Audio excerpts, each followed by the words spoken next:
I also want to add, we were outreached by a number of units or hospitals because they're also looking for ways to streamline the kindness of the community and to coordinate things. And this is a way in which they can see what commitments have been made and which times have been claimed, and what types of food to expect at a particular date and time. So that's another piece, is that all of the information that we have on this platform in terms of the specific needs of the facilities have come from the people who are in that setting. So this is not something, because I know some of the questions we got is this something that Give in Kind set up or something that you just came up with in terms of times?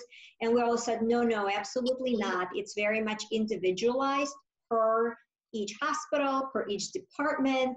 And this is a beauty of the platform, and we really appreciate Give in Kind working with us and collaborating with us on making sure that there's so many ways to individualize this particular landing page or any other landing page that is part of this effort.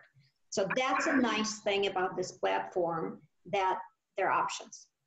The other benefit that we've heard from when talking with the healthcare professionals is that they are receiving a lot of phone calls of people wanting to deliver food and send food, and this kind of streamlines it for them. So now they can say to them, hey, you know what? We have somebody who's helping to run that. Go to the Give in Kind page. So in particular, one nurse I talked to said, oh my goodness, thank you so much. I have been inundated with phone calls, and trying to keep track of who's coming and giving every single person the specific times and the specific directions and how many people has been a lot. She said, so this really takes this off my plate and gives me more time to do what else I need to be doing. So that's also been a benefit that has just been, that came up naturally.